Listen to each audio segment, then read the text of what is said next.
ng bayan ko. Kayo manggi ang kulay namin, likas na masayahin at san man makarating. Kapansin-pansin ang galing, ngunit kahit may samot-sari, pitong libong pulo, ngunit kahit may samot-sari, lingwahe ng bayan ko.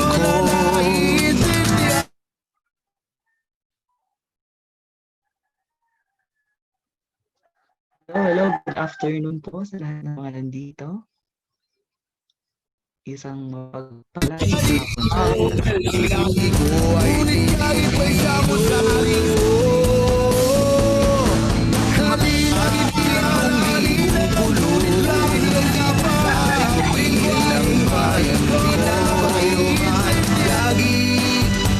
magsisimula muli.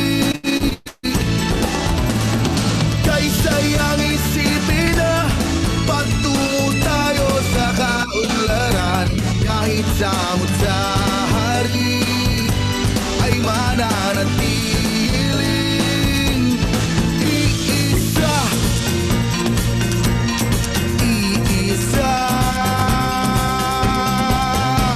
Ang pusong Pinoy ay matibay, walang ibang nais kundi ay ang magtagumpay sa patintero ng buhay.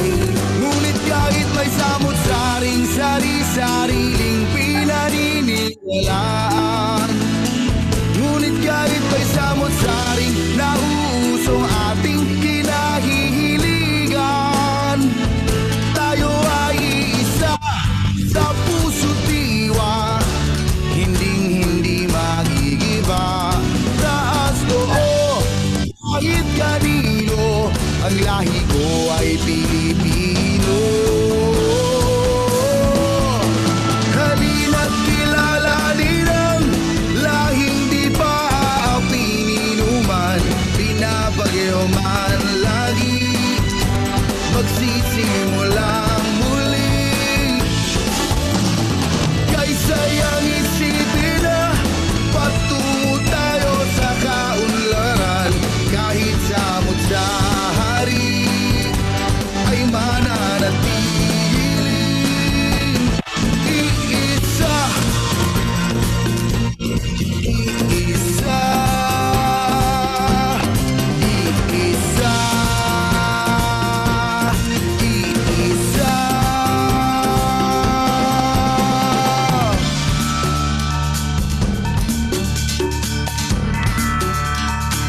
Ngunit kahit may samot-saring sari-sariling pinaniniwalaan, ngunit kahit may samot-saring idwaan, kailan pa kaya matutuldukan?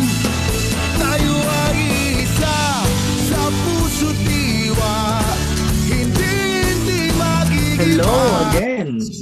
Oo, kahit kanino, ang lahi ko ay Pilipino. Halina't kilalanin ang lahing di pa pininuman, pinapagyaman lagi, magsisimula muli. Kaysayang isipin na patungo tayo sa kaunlaran. Kahit samot-sari ay mananatiling iisa.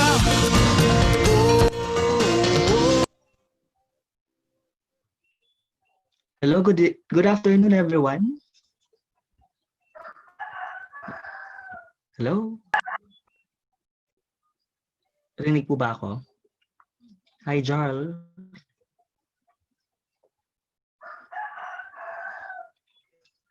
So, maraming salamat po sa ating 13 participants ngayon. So, in a short while, we will start our first ever online edition of BALUD History Lecture Series. So, hihintay na lang po natin ang ating speaker. Nagla-log in na po daw siya. Hello, Orland. Nandito ba si Orland? Hi, Orland. Oh, hello, Orland. Ang ating partner organization, thank you, UPV Literati. Hello, Hins. Okay ba? Hindi ba choppy yung signal or what? Rinig na rinig ka. Yeah.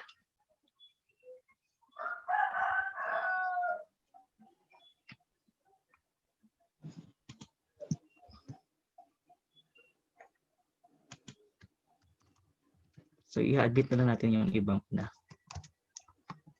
So, habang naghihintay, tingnan natin ang music na hatid sa atin ng Quincentennial Committee sa Spotify. Thank you so much. Kung Pinoy ka, isigaw mo, hey! Nandito ako, handang tumulong sa'yo. Kung Pinoy ka, isigaw mo, hey! Sa buong mundo. Ako ay dugong Pinoy.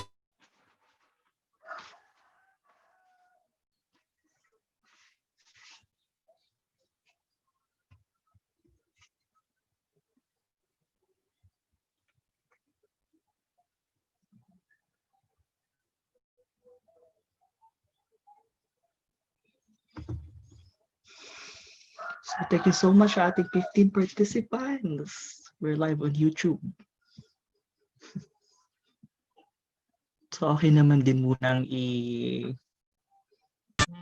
on yung video nyo.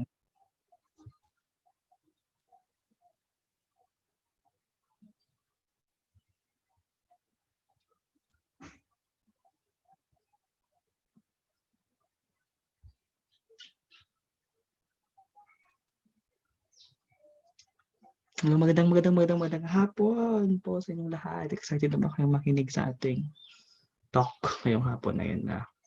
Ito na po.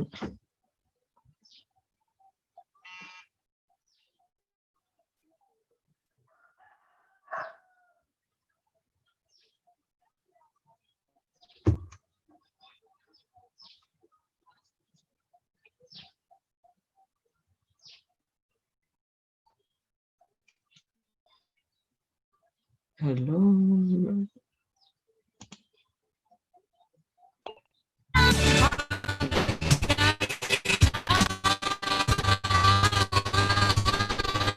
Hello, sorry sa music.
Hi, sir. Sir, say hi. Ako ay dugong Pinoy sa puso iwan. Ng pag-asa, ating mga ninuno'y pasalamatan. Tayo na gumawa ng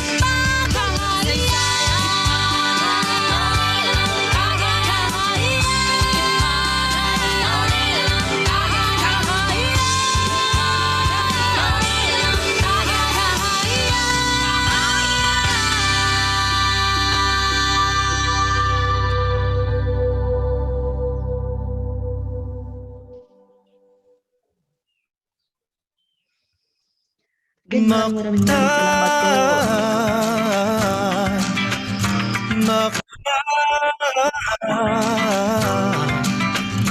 Makta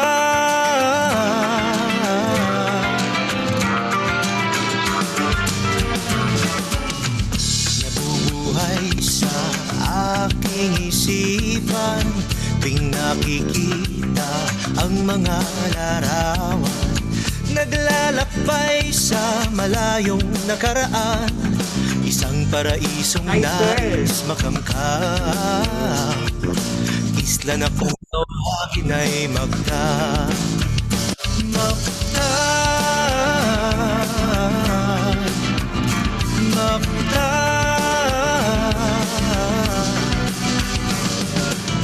Kampilan at palasong nagliliparan, sigaw ng bawat pusong lumalaban, dugong dumanak dahil sa karapatan, naninais ang kining ng dayuhan. Magtan, ipagdiwang na magkalayaan lang, pasalamatan, laban ay napagtagumpay. Mic test, mic test, mic test. Hello, sir. Okay, mic test, mic test, Rinig ka, sir. mic test. Rinig ka, sir, Roach. Can you hear me? Yeah. Okay na? Okay ang audio ko or hindi man? Or ano? Okay, sir, rinig. Okay, rinig. Sige. Okay. Medyo damot na tawa ba? Should we start or ano? Wait tayo mga 2:15, sir. Okay, 2:15. Okay lang. Okay. Yeah. Yeah, let's check if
Hints? Ang audio Hello, ko sir. okay? Ang audio okay? Oo, sir.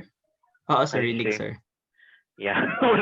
Walang worry ko kaya nga ako ng audio, hindi ko sure sa ako yung mic. Ako man ganyan ang internet, subong. Naka-live na ba ta? Opo, sir. Ni-live mo na. Dahil lang. Yeah. Pogi.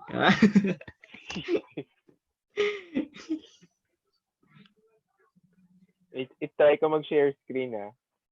Sige, sige, sir. Sige. Okay.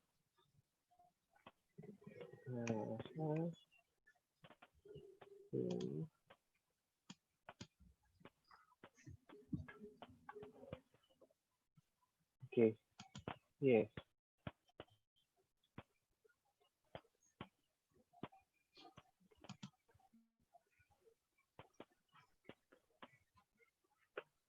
Taon ba?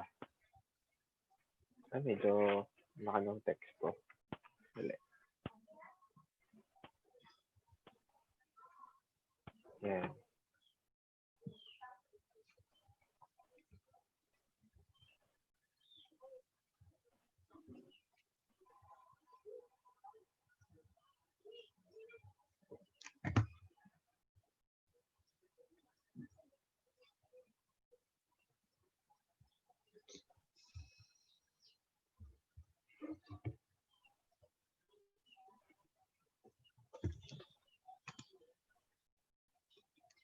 So while Sir is checking.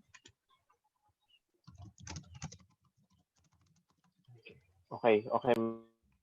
Okay, sir. Okay naman siya.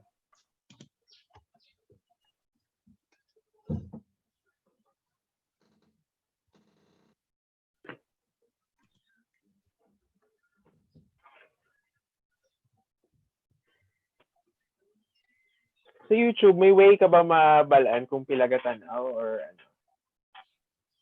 Wala, no? Ang viewer. Sa view siguro, sir, later. Okay. Hello, binabati po namin ang aming mga pamilya. Wow. Nag-i. Sa Share mga tabi viewers ang po online, please subscribe to our new YouTube channel. Ginawa lang talaga ang YouTube channel to for this balloon.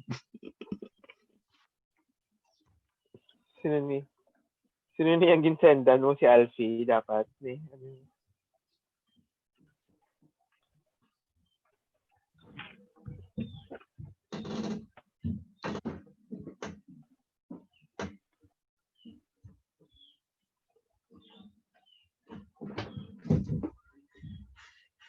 Hello, sir.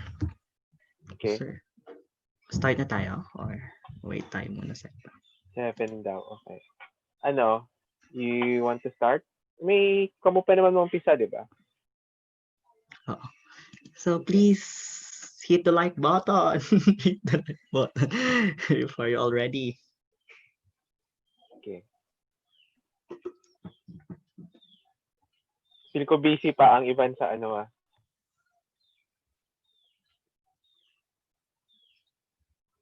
Kaya i-on ang mic mo, joke. Ano di ba mga friends mo, sir? Iya. Yung bang kilala ko? Hi po. Hi po sa mga friends ni sir. At sa lahat ng mga bisita Hello, natin ngayong sir. hapon na ito. Hi, Kaya. Kamusta ka na? Okay lang. Yeah. Mamati ko si mo ah. Sige. Where are the others? Sino sina ano?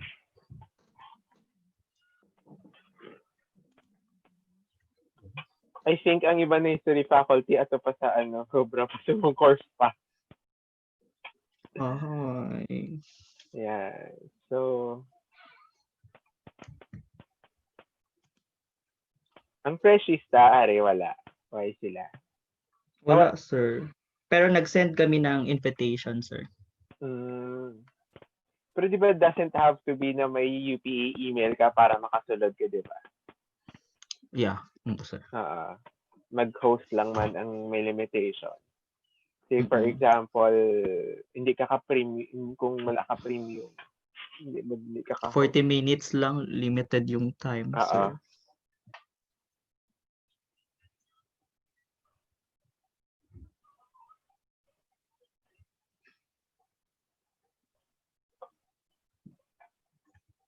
Okay, 2 minutes start ka. Sige, 2 minutes. Sorry guys, from 2:15 to 2:20 tayo. Okay. Ikaw mo muna, Hambal. Okay, ikaw lang Oo, welcome. sir. Nahuya na gani ako, yes, sir. Live, naka-live pa tayo. Well, this is our very first, so Yeah. okay lang naman medyo.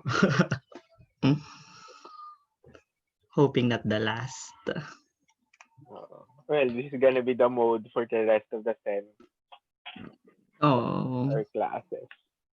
miss ko na yung mga sa MILC moments. Tama ba MILC? Oh, MLC.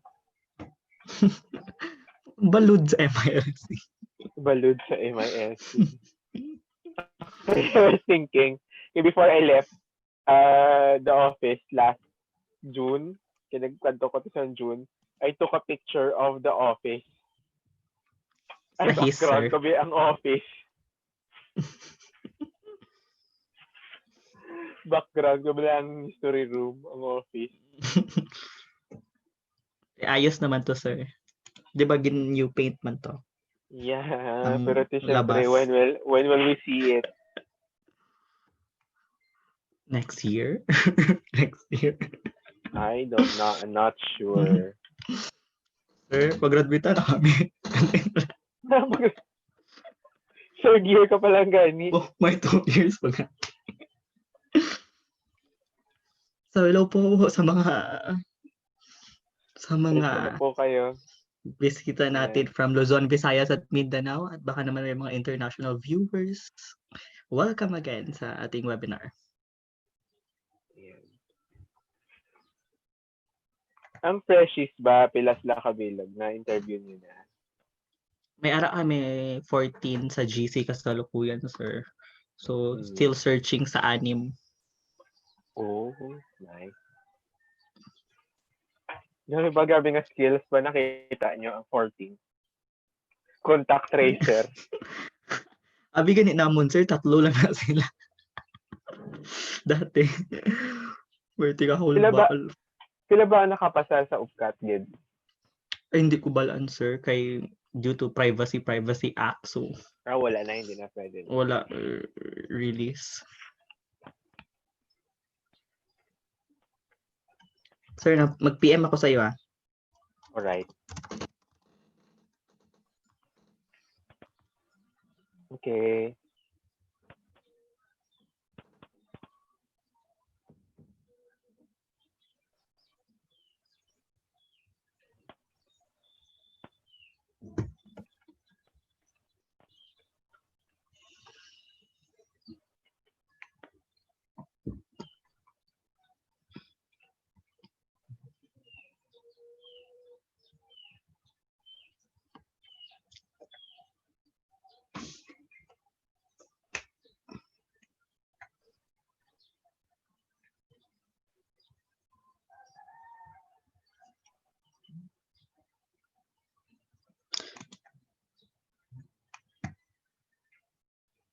So, isang makasaysayang hapon sa ating lahat. Kami ay bumabati sa iyo na isang makabuluhang pagdiriwang ng buwan ng kasaysayan at buwan ng wika.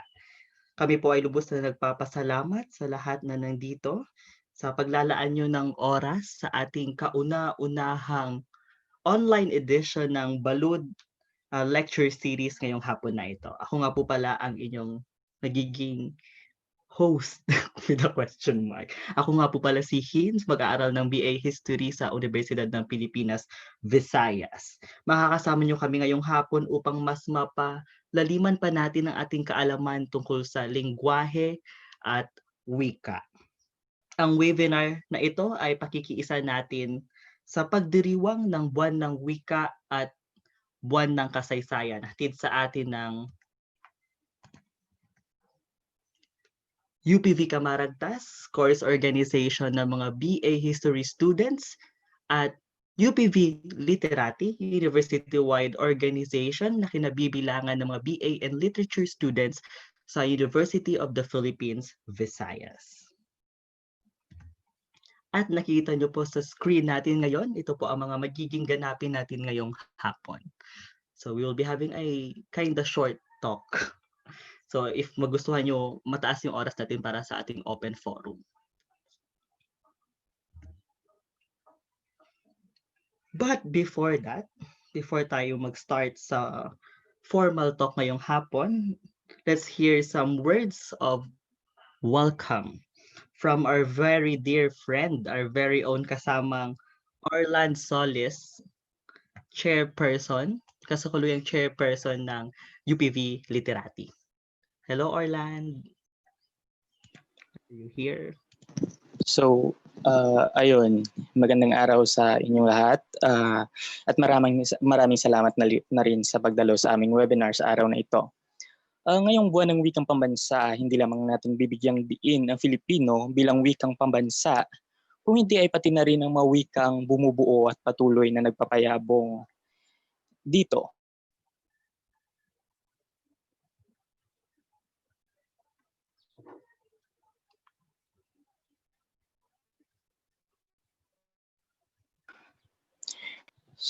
Sorry sa internet connectivity, no? So sa Western Visayas, kadalasang maririnig natin ang mga wikang Capiznon at kung minsan ay binababa pa sa antas ng dialekto. Naroon rin yung Hiligaynon, Kinaraya at Panakanakang Cebuano. Ngunit ngayon ay kailangan nating alamin at mainam na malaman at mabigyang linaw ang historical at grammatical na aspekto ng wikang Capiznon at kung paano ito patuloy na yumayabong at umuunlad kasabay ng panahon. Ito, maraming salamat sa ating tagapagsalita ngayong araw na siyang magbibigay ng kanyang kaalaman para sa ukol sa wikang Capiznon. Kaya ito lamang, sana po ma-enjoy natin yung webinar ngayong araw. Salamat po. Thank you so much, Orland. So, I guess everyone is excited na sa ating talk ngayon hapon kasi even as yung mga people na hindi talaga from Western Visayas or from Panay ay nagtataka kung may ano ba talaga, may lengguwaheng Capiznon or same ba siya sa Hiligaynon or mahalo ba siyang Karaya. So mabibigyan linaw natin yan mamaya sa magiging talk ng ating speaker. So but before we proceed again sa ating talk, ay mag-show lamang kami ng mga few reminders. The entire webinar will be recorded and will be live streamed on YouTube through the UPV Camaragtas YouTube channel. We are requesting you guys to turn off your camera and mute your audio during the talk to avoid disruptions in connection and to avoid any unnecessary noise during the webinar. A chat box will be made available where you can type in your questions even if the presentation is ongoing. A separate chat box will also be available in YouTube for those who opt to watch the webinar on the site. The organizers will collect these questions and will try to accommodate during the open forum. There will be an open forum at the end of the talk where questions will be raised. You may message through the chat box both in Zoom and YouTube, or click the raise hand icon to personally ask questions. Please indicate your name. So, ready na ba kayo guys? Andam na ba mo? Andam na. Kamay sa baba. I joke. I thought local game show siya. Sorry. So, let's proceed. So, I will be introducing you our speaker this afternoon. Our speaker has Bachelor of Arts in Sociology and History double major degree from the University of the Philippines, Visayas, and Master of Arts in History from University of the Philippines, Diliman. He is currently an assistant professor of history at the University of the Philippines, Visayas. And he teaches historical methodology and research courses. His area of interest includes historical linguistics, colonial history, and environmental history. He also likes plants over people. So if you are interested, especially about orchids, guys, he's the best person for you. So our speaker this afternoon is no other than Mr. Ruchimark Pototanon. Okay. Thank you, Hinz, for that introduction. So, good afternoon, everyone, to who took the time to attend this webinar. This webinar on for the first online BALUD. Today, I will be talking about Capiznon. So, just some disclosure. This paper has been this research has been presented already before at the Philippine Linguistic Congress at the UP Diliman. So, okay, I think it was presented last 2017. I already lost track of the dates because of this pandemic. I don't remember the dates easily anymore. So, so today, So the title of the paper is Finding Capiznon, a review of historical and linguistic courses.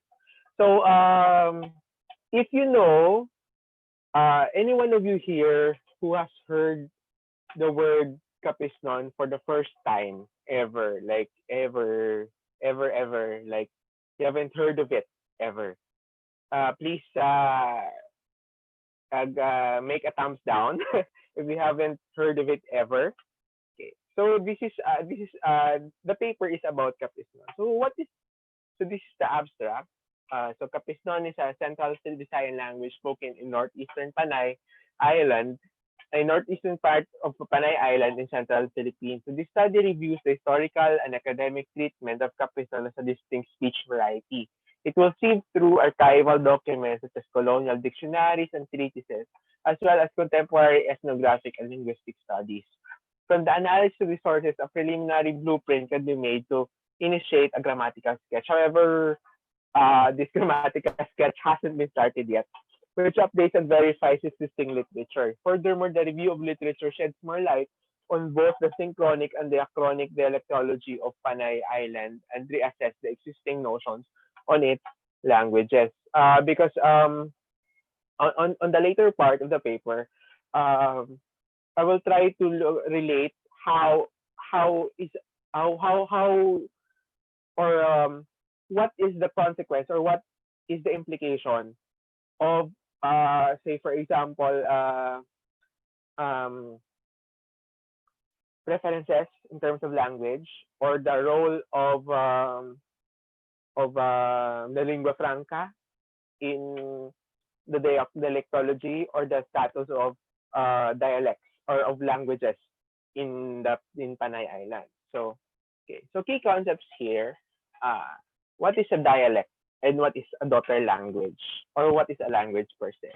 So a dialect is any regional or social variety of a single language that's mutually intelligible with other dialects of the same language and that differs in some definable features from other varieties of that language. So usually you would hear the term dialect to be used on languages that are non-standardized or in an even more outdated view, the word dialect is in the context of the Philippines is used to refer to the languages that is not Filipino or that is not Tagalog, which is of course false because the Philippines has 180 plus languages, not just dialects.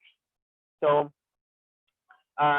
sometimes the dialect is also a highly contested term because some would see it as a very political, as a as a as a very political concept. Okay. So, but what is a daughter language? A daughter language is a language that is descended from another language. For example, the various related sister languages in a language family are each individually daughter languages of the proto language. As for example, French, Italian, Spanish, and several other languages are daughters of Proto-Romance. So, for example, French, Italian, Spanish, they are daughter languages of Latin. So, of course, before that, they would transition into what would become as Proto-Roman or other versions of Latin. So, why is it important to remember these concepts? Because these concepts would be repeated over and over again throughout this presentation. Especially that Capiznon is referred to or given designations that differ from one from one literature to another. So the difference between the two is not that clear actually, but the way that they are used would tell us something about the perspective of who used it, of who wrote it, or how was it or who recorded it. So, yep. Okay. So, what is Capiznon? So, Capiznon is a language. So, it's actually recognized by the Summer Institute of Linguistics as a language. So, it has its own ISO 639 code, which is CPS. It has several alternate names like Capizano, Capizenyo. So in 2000 said that there are 639 speakers. So the location is Western Visayas, Northeastern Panay, Capiz Province, some parts of Iloilo Province, Balasan area. So it's part of the Southern Philippine languages. The classification is Austronesian, Malayo-Polynesian. We'll go into that later on. So the dialects, of course, they said that none is known about its dialects. It has a sample of, and it is said that 91% mutually intelligible or with Hiligaynon, or like speakers of Capiznon could understand, okay, have a high understanding of Hiligaynon narrative. So native speakers also speak Filipino. So it's actually a vigorous language. So it's not an endangered language, nor it is a moribund language. Like a moribund language has speakers only coming from one generation, so there's no there's no one speaking the language at all. So Capiznon is a vigorous language. So it is being spoken by several generations. However, it is not institutionalized nor it is standardized. Okay. So, but where is Capiz? So Capiz, I hope everyone knows where Capiz is. Or to those who do not know, it's a province in the northeastern part of Panay Island in the Visayas group of islands in central Philippines. So Capiz has 16 municipalities and one city. So it has 2 legislative districts. But Capiznon is usually is said to be spoken only around this area. Okay, only around the Panay River Delta. Okay, so this part of Capiz is considered as Sinaraya speaking. This area. This part is Aklanon speaking. Okay, so some parts of this area are Aklanon speaking. So the Capiznon speaking area is actually smaller than the actual boundaries of what is Capiz province. So that's why there's always a question whether that 600,000 population of speakers that us including Isnolog actually reflects the actual speakers of Capiznon. But of course, what is Capiznon? Of course, what is it? Nobody knows about it, or very few people actually know about it. So what are the questions for discussion here? So what are the sources of the languages in Panay and Capiz? What do they say about the language in Capiz? And also, is it a language or a dialect? Is it a daughter language or is it a dialect? Or does that even matter? Like, because of course it's the designation of dialect and language is very, it's sometimes very contentious. Okay. So in the early sources on the languages of Panay, chroniclers refer to the inhabitants of the islands as Pintados or Bisaya. And Miguel de Luarca in his Relacion uses the term Iligaines for the inhabitants. So he uses the term Iligaines to refer primarily to people of the coast, in contrast to the people called the Iraya or the Iniraya people who are on the mountains or on the montes. Okay. But the first book or published work on the languages of Panay is the Vocabulario de la Lengua Bisaya y Hiligayna, published in 1637, and the Arte de la Lengua Bisaya de la Isla de Panay by Alonso de Mentrida. So my focus here would be we'll try to focus first on the Vocabulario de la Lengua Bisaya, because there is not much. I couldn't find the first edition of the Arte de la Lengua. I was able to find the first edition of the Vocabulario. So we will try to look at the first edition. We will try to look at it historically. So this is like the approach of this paper. It looks at things at a historical, chronological historical perspective. So when one looks at the vocabulario, so it's the language actually spoken in the island of Panay. Okay, so the complete title is Vocabulario de la Lengua Bisaya Hiligayna y Haraya de la Isla de Panay e Sugbo y para las demás islas. So it's the vocabulary of the Visayan language Hiligayna and Haraya in the island of Panay and Cebu. Okay. and the other islands. So when you look at the vocabulary de la lengua, um, in the vocabulario, I mean, of on Mentrida's vocabulario, it is not just one language. And actually, Alonso de Mentrida was quite conscious with that. So, for example, you would find their you would find their notes, or you would find their parang symbols to show whether this language was Hiligay na or Haraya. So for example, if there's an H, then it's very likely that it is Haraya. Okay. If it is a cross, then it is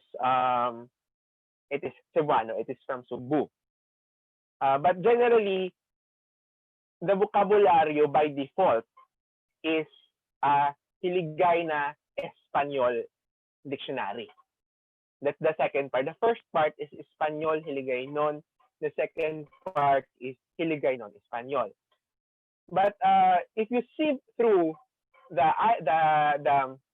if you look at the different items there is actually a recognition that there is a distinct vocabulary between different parts of the island. For example, the word bawang, okay, bawang, sibuyas, or onion in Ogtong and its coast. So in the southern part of the island, ahos or garlic in Panay is Costa. So Mentrida himself recognizes that the word bawang means differently whether you are in the northern part or the southern part of the island, or if you would use modern equivalent sa Capiz side, when the term bawang refers to garlic. Okay. In the Iloilo side, the southern part of the island, the word bawang means onion. So there's the distinction between the two. Also here, the word laso. Okay. So the word laso is ahos or garlic in Ogtong, and in Ogtong and Arawot, or in modern day Dumangas. But in Panay, it is siboya or onion. So you see there, he recognizes that in the different parts of the island, the Panay part, the northern part, bawang is for garlic. And the southern part is sibuyas. In the northern part, laso is for onion, and ahos is for laso is for garlic for the southern part. So there's may distinction. He is actually conscious the differences between how the different words in the different parts of the island. Okay. And okay, but is this wrong? Actually, this is not wrong, because in Malay there's actually no distinction between onion and garlic. Both are bawang. So it's understandable why the people from Panay and the people in Ogtong would interchange the terms related to these words or to these crops, because in Malay these words are actually the same. They're all bawang. Onion is red bawang, garlic is white bawang, bawang puti and bawang mera. So neither is wrong, neither is also correct here. So also another item here is that hilaw, hacer adobo cane, or to marinate to marinate meat or fish in a certain way. In Panay, it is called as lagpang. So okay, one of the things that you would the Capiznons would usually get confused is that when they go to Iloilo, linagpang is not kinilaw. It's something else. But in Capiz, linagpang uh is actually like say kinilaw. Okay. Or also here another word is halo, which is according to it's the same as halok in Panay, Bisang. So to kiss. So meaning what Mentrida meant here is that in Panay, this is the word for kiss, halo, which is is haro, or in and also in Aklanon. Okay. So another interesting thing, this one I was not able to find it when I presented this paper, was that Mentrida was actually using some words to explain the word panuigon. So panuigon, temporal panuigon. So it's season 4, like panuigon sa mga makopa, panuigon sa mga hansol or hansor. This is interesting. Why? Because hansol or hansor is actually Capiznon.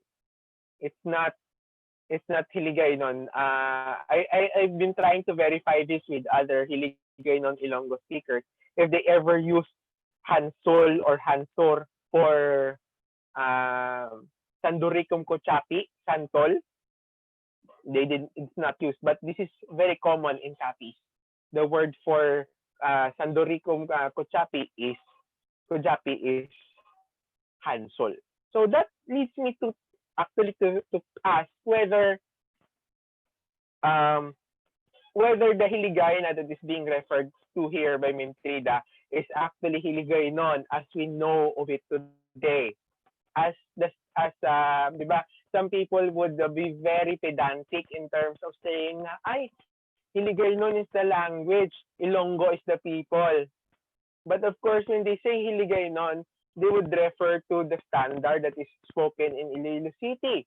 But upon closer inspection of Mentrida's vocabulary de la lengua, Bisaya Hiligayna, the Hiligayna that he's talking about doesn't seem to show much commonality to the Ilonggo variety of Hiligaynon, but rather to the Capiznon variety.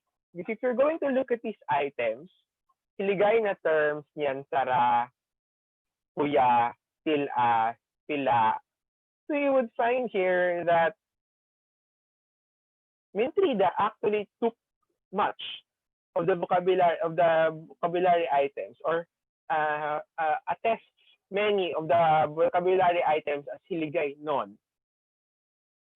And these vocabulary items are found in modern Capiznon, but not in modern Hiligaynon. You see here. And also, interesting here, also, he recognizes the coexistence of two different words. For example, the word for toyo, which is also in Karaya here. In Karaya, duyong. You see the H there. Okay. That's when you navigate the Mentrida dictionary, if you find an H there, it means that the word before that is Karaya. That's the Karaya word. Okay. So tuyo, mapilaw. So estar durmiendo dando cabezadas. So it's to feel sleepy. Okay, in one sense. So nakatuyo, nakapilaw. And interesting here because he uses pilaw more frequently. So he uses pilaw, he derives more words from pilaw than from tuyo. So which means he is somehow more familiar with the Capiznon words. But why? Because Mentrida spent most of his time in Panay, Capiz. Not really in Iloilo. I think his first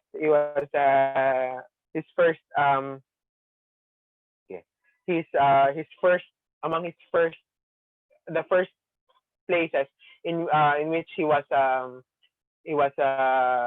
assigned was in Capiz. So the basis for his dictionary could be biased towards the language that is spoken in Capiz. Although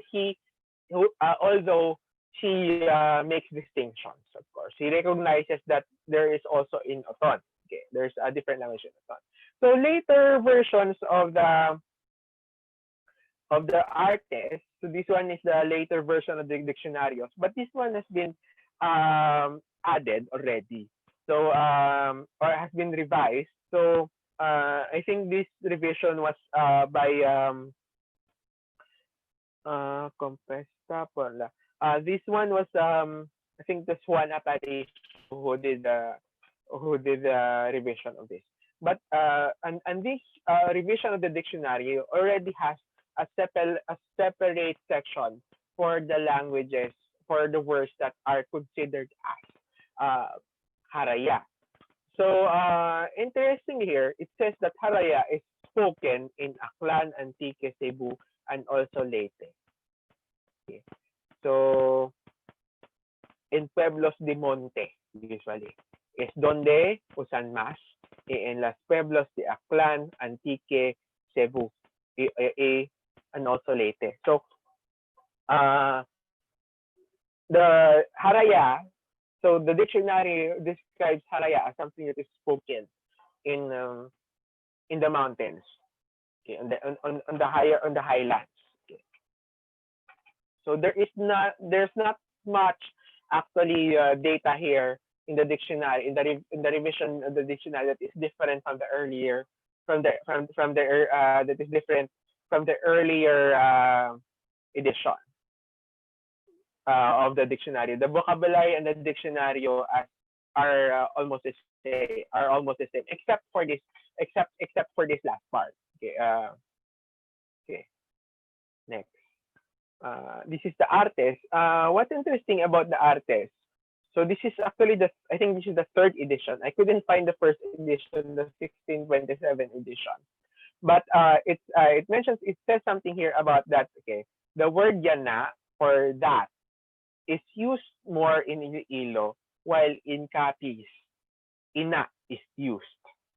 Okay, and sina on other cases. So I don't know if you're familiar with Capiznon speakers here, familiar with a common observation of non-Capiznons, how Capiznons would use mina and mini over muni and muna.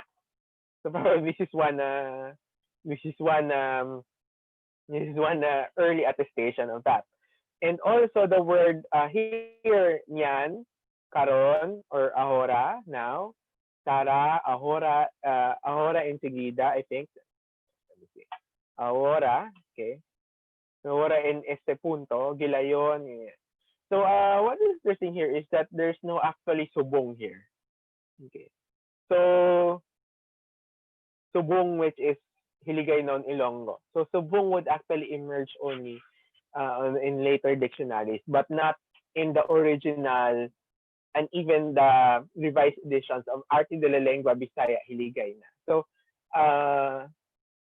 now it really leads me to think that the Hiligay na that Mintrida was talking about was not really Hiligay non as we know it, but rather it's Capiznon, the language that is spoken in northern part of the island.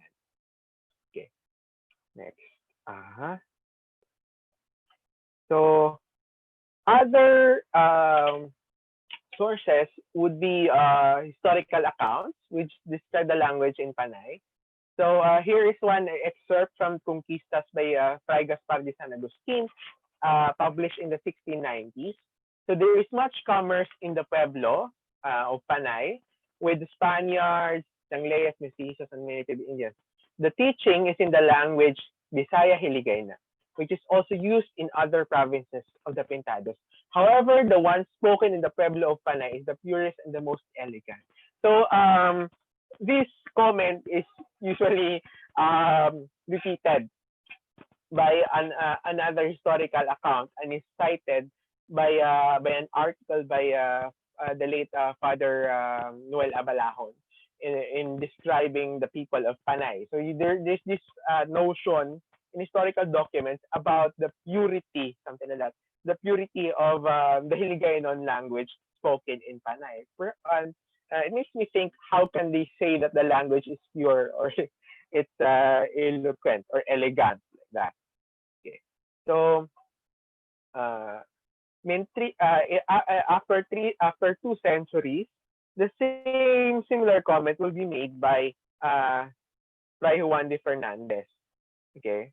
Okay. So Fray Juan de Fernandez would say that the inhabitants of Panay, the Pueblo of Panay, are mellow when they speak, and in their pronunciation, they rather resemble the Andalusians, but they don't have the poor taste of those from the capital of Cebu, who omit letters in their pronunciation, distorting consequently the naturalness and simplicity of the Visayan dialect.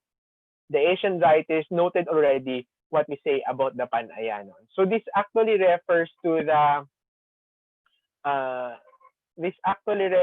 to the earlier quotation from Fray Gaspar de San Agustin about the people of Panay and their version of the Hiligaynon language. So at the same time, also the Diccionario Geográfico by Buceta y Bravo in the 1850s would recognize that there is a separate dialect of Bisaya in the northern part of the island, or in Panay, which is here. Okay, the item number 2. So according to Buceta y Bravo, the Visayan language can be divided into 4 dialects. Okay, so you have the one spoken in Panay, that is spoken in Iloilo, Panay Island, Isla de Panay, not Panay town. Okay, and one is in El de Capiz, which is a little different from the one spoken in Iloilo. Even though it says it's a little different, but there's a recognition that there exists a distinct speech variety in the northern part of Panay Island. And also other languages such as Cebuano, and even I don't know when he said when they said Calamianes here, are they referring to Cuyunen, or are they referring to Agotainen or Tagbanwa? I'm not really sure. Okay.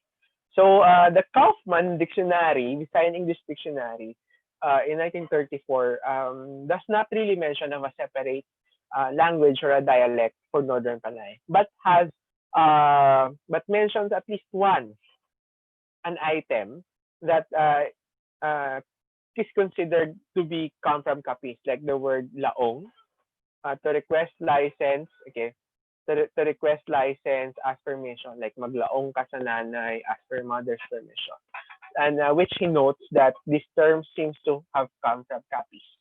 So, but Kaufman does not really propose a separate language for Northern Panay. Okay, so there will be a huge gap on studies on the languages, because the next mention of Capiz would be through Zorc's article, The Western Subgroup of Visayan, in which he says that the transitional zone could be regarded as a dialect boundary where 2 different dialects meet, and there's no significant gap in mutual intelligibility. So he presupposes the sesquilingualism of Western Visayan subgroup. So meaning sesquilingualism, that languages somehow exist in a form of like a dialect chain. And as it exists as a dialect chain, Aklanon is actually linked to Hiligaynon through Capiznon. So Zorc recognizes here Capiznon as distinct from Hiligaynon, and also does the same in his published work, The Visayan Dialects, okay, which is based on his dissertation, okay, in which he classifies Capiznon as a Visayan language under the central subgroup within the peripheral subgroup pa. So I will zoom to show the relationships between languages according to Zort. So you see here that Capiznon and Hiligaynon are closely related. So they are from the peripheral branch of the central subgroup. Okay. Whereas Kinaraya and its varieties Pandan, Kinaraya, Guimaras are on the different branch of the Visayan language family. So they are not closely related. However, Kinaraya and Aklanon are more closely related than Hiligaynon and Capiznon. So Zork looked at different aspects of the Visayan languages, or he called it Visayan dialects, to be able to create do a subgrouping of these languages. So, there is a prevailing notion, actually, even within the academe, to say that Hiligaynon came from Kinaraya. Well, that is not true because they are distantly related. So, Kinaraya is not the mother of Hiligaynon. Okay, I think that's um, that is well discussed here. That the relationship between the two languages is well discussed by Zort. Okay. However, there is some sort of I have some questions with regards to Zort's work. I have some comments because as he continues to discuss the languages and in particular discuss Capiznon, he lumped them together. Okay. So Zort describes Capiznon as a Group C dialect. Okay, so it has 5 vowels because it has borrowed words from Spanish and English. And interestingly, when he discussed about intelligibility, especially natural intelligibility, among his examples to show how common, how easy it is for Visayan speakers to understand each other. Okay, he used the example of Capiznon and Hiligaynon. So according to him, he found Capiznon and Hiligaynon speakers able to understand each other with little trouble, even upon a first contact. And this observation perhaps would lead him to lump together the two languages in his analysis of word innovations from Central Visayan. So these are the words that are said to be innovations of Central Visayan from the Visayan, from the Proto-Visayan. Okay. Sorry. However, I find it a little problematic in a way. Why? Because some of the words here that Zort believes to be Capiznon aren't really Capiznon. Okay. So like for example the word here, okay. The word here for today is subong. Okay. Which is of course in Capiznon the word is yanda. And if that's the case, then it could have been closer to waray yana. But he lumped these two languages together and somehow ignored the differences between the two. And also the word here for for sleepy. Okay. He used the word tuyo when the Capiznon word is pilaw. Okay. Which is of course made Capiznon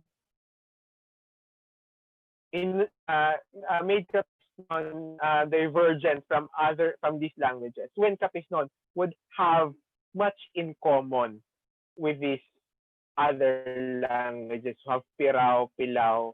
So it could have had some sort of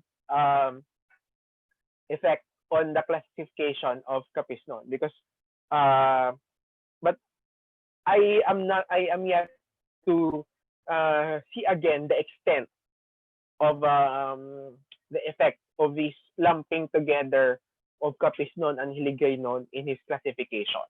But yeah, he lumped. I don't know why.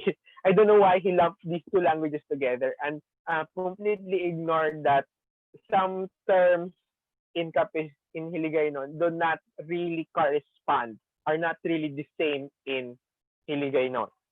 Okay. Oops. Slide. Okay.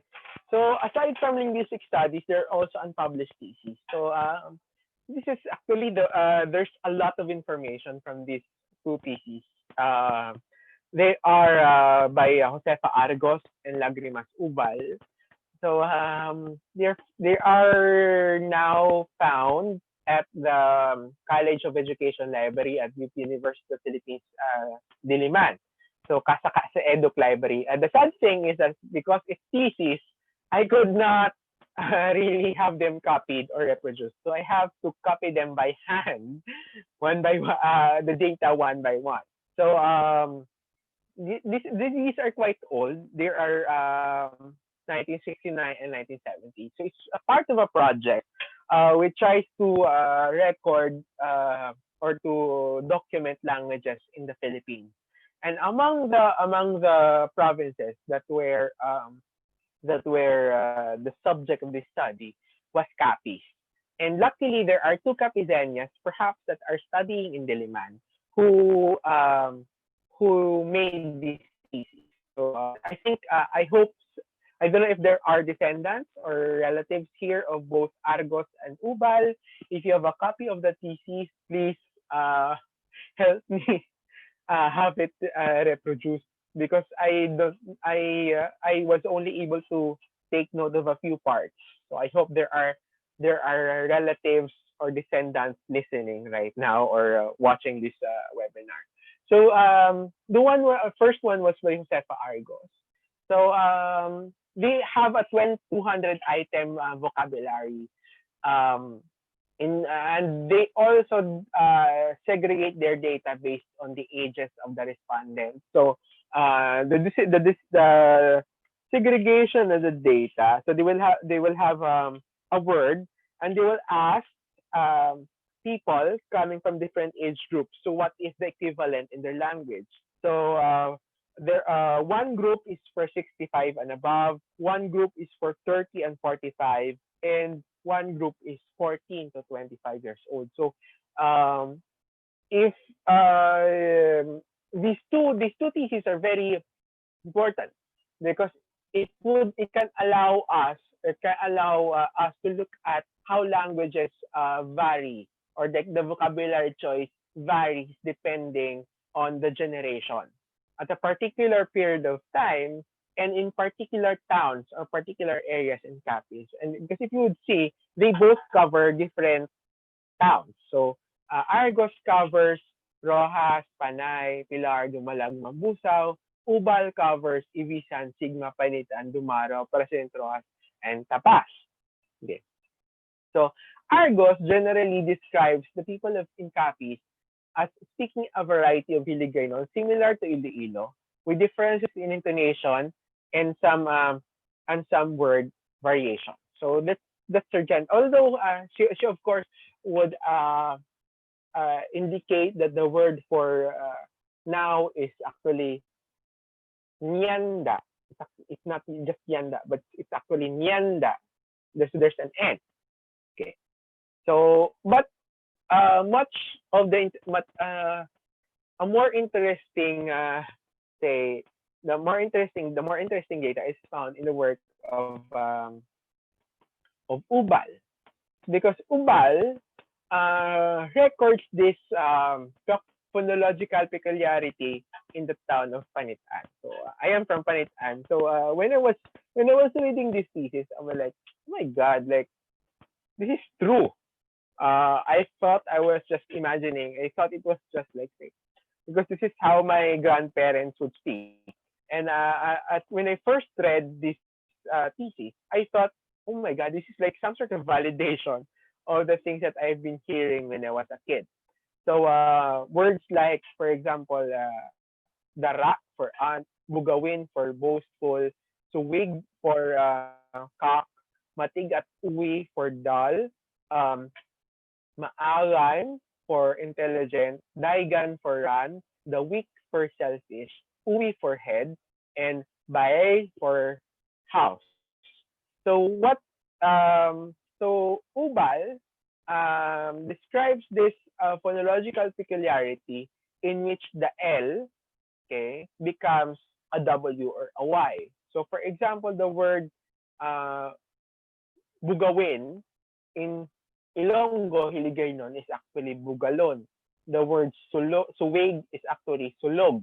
Matig at uwi is actually matig asang ulo or hard-headed. Maagam is actually maalam. Daigan is actually dalagan. The weak is dalok. Uwi is ulo. And bae is balay. So the la becomes a y or I, and the lo becomes a we. And looking at the data closer, I realized that this phonological peculiarity is found among the respondents aged 65 and older. So there are some words like, for example, daigan and dawik that are found in younger generations. But words like bugawin or suwig, matig at uwi or maaray are generally common only among the much older generation. Those who are aged 65 or older in 1970s. So you can just imagine how old these respondents are now. So they could probably be 100 years old or more. Or yeah. So which leads me to think that this could be perhaps some sort of innovation. Okay. Okay.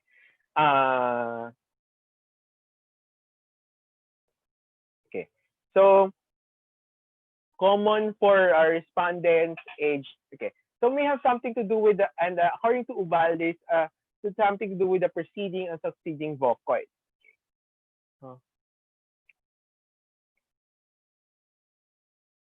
Okay. So other works like the Encyclopedia of the Philippine Heritage, okay, the making of the nation. So Capiznon is considered as a sub-variety of Kinaraya, which is a third a sub-variety of Hinirigaynon. So it's weird. Okay. And the Cultural Center Encyclopedia of Philippine Art um, describes Capiznon as considers Capiznon as a language and is strongly influenced by Hiligaynon, the language of the Ilonggo. So, okay.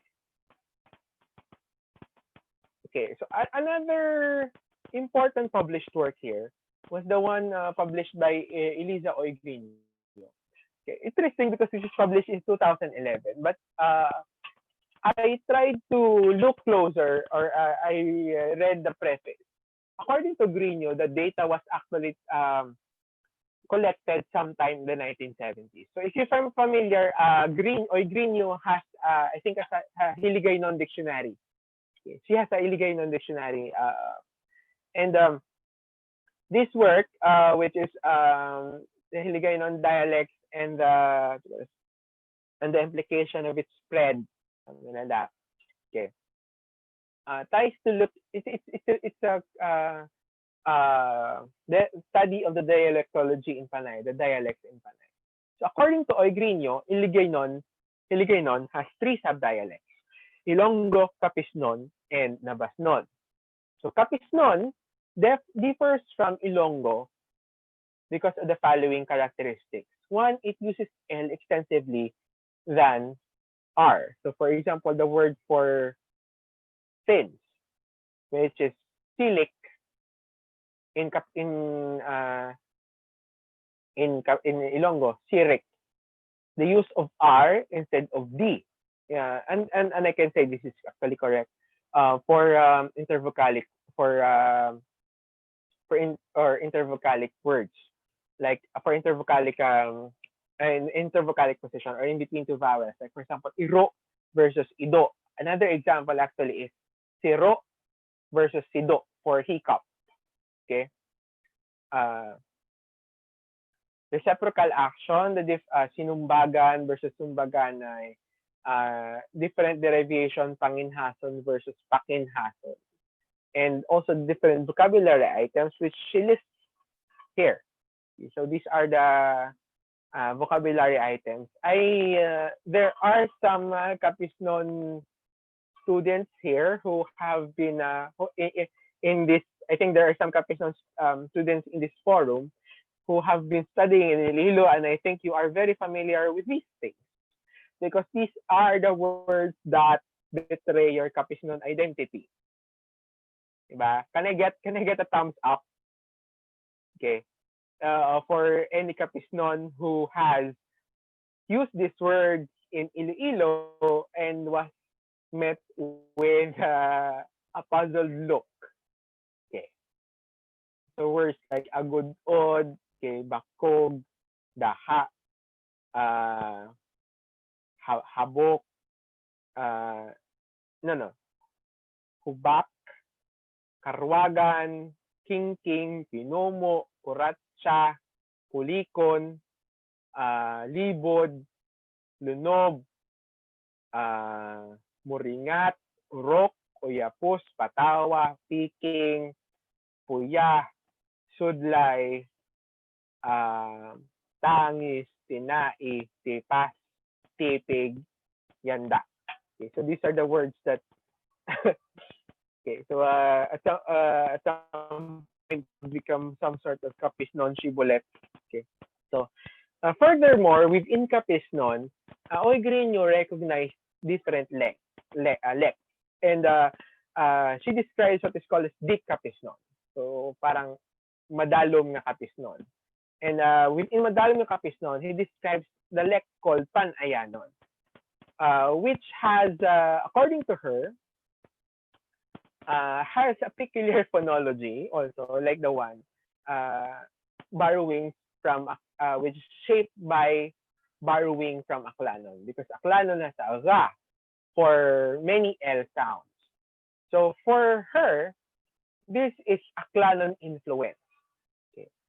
So the word, for example, the word for pula is puway, talom is tawim, okay, balagbag is begbag, and dungol is dungoy. This phenomenon is actually very similar to what Ubal has recorded to exist in Panitan. Okay. And this deep Capiznon, Pan-Ayanon, according to Oigreño, is spoken in the Panay River Delta. And if you go back to the map, here, this is the Panay River Delta. This is the Panay River Delta area. The Panay River Basin pala. Sorry, Panay River Basin. Grino actually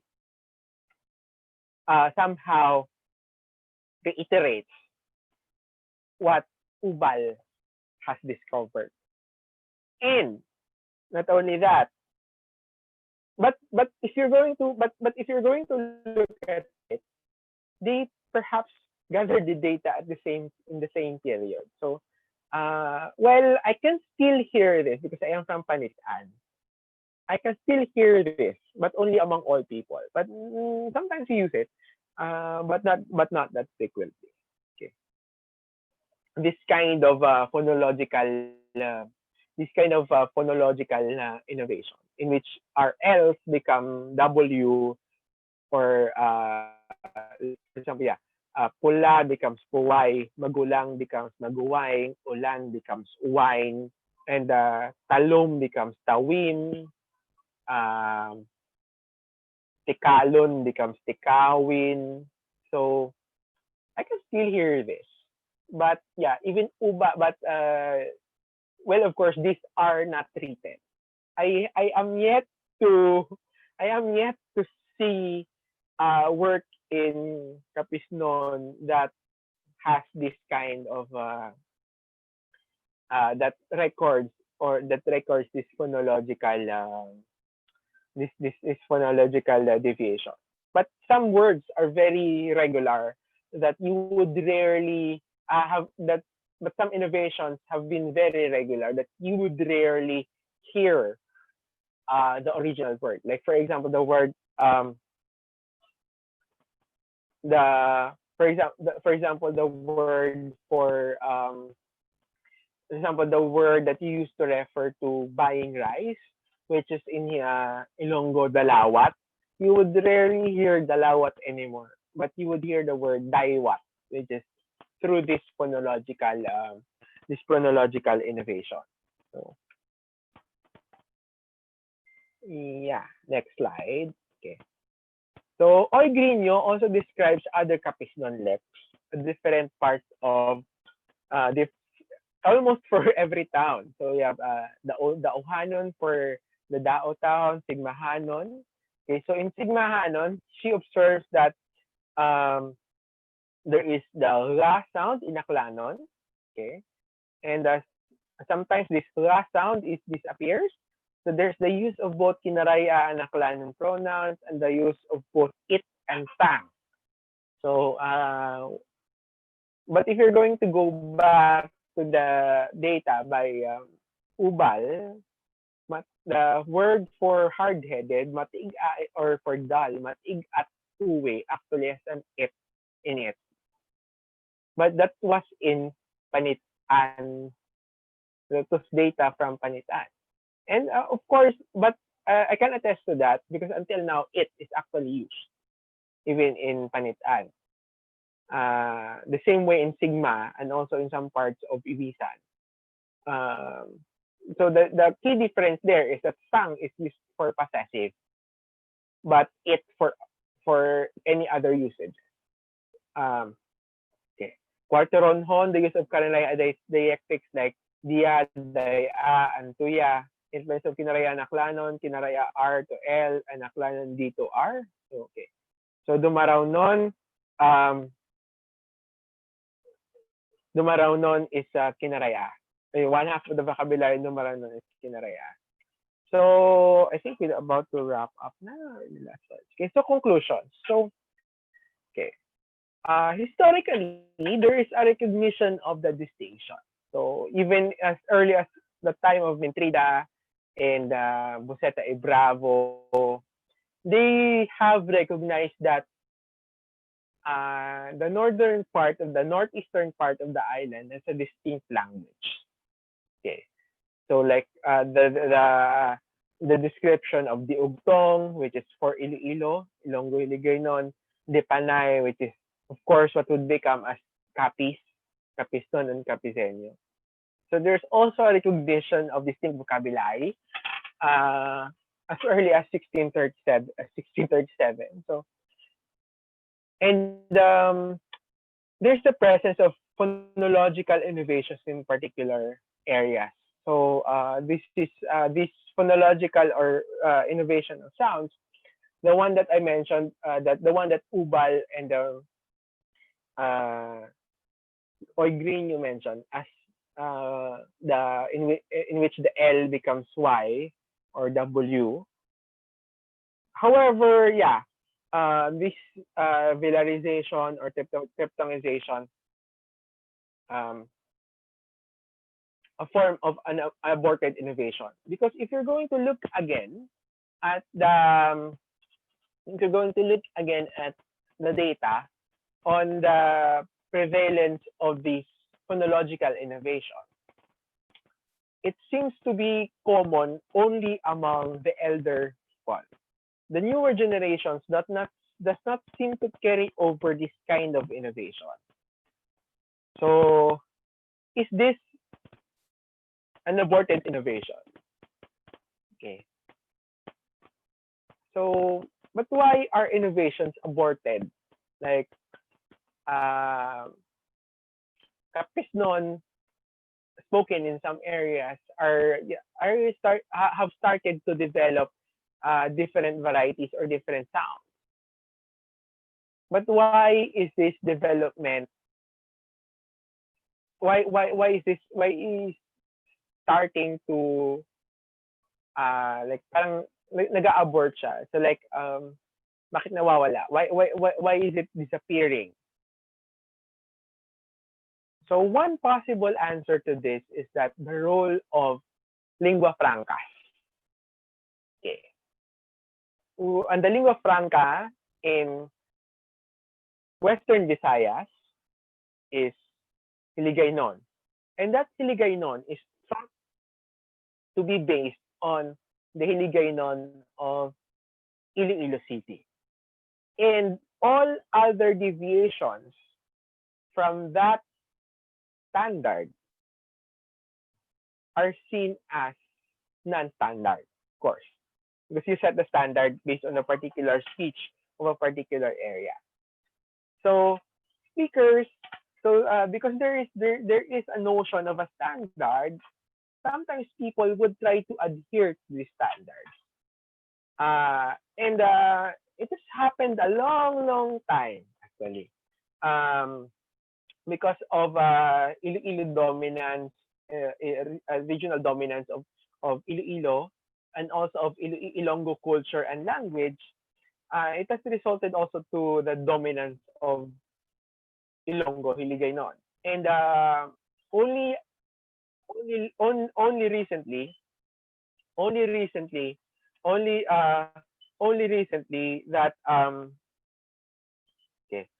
only recently that the literatures in other Philippine languages have gained recognition, like Kinaraya and Aklanon. And Kinaraya and Aklanon writers have been very vocal, have been very serious in this, have been very serious in promoting the literatures in their own languages. Okay. But with Capiznon, you would barely, sorry, I have to say this comment. You could barely see any attempt to say, to meld or to create a separate Capiznon literary identity from the Hiligaynon identity. I mean, it's more of like trying to, the standard is still Hiligaynon. And by adhering to these standards, the innovations of Capiznon is being leveled.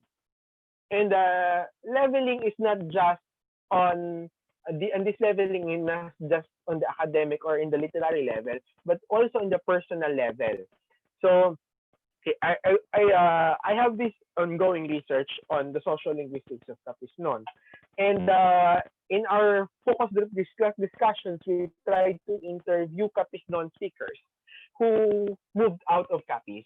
And among our interviewees are those who started working in Iloilo. And there's actually a common story there because they sometimes consciously suppress their Capiznon vocabulary because of two reasons. One, they fear that the people they are speaking to will not understand the word. Second, they don't want to explain if the person misinterprets or misunderstands that word.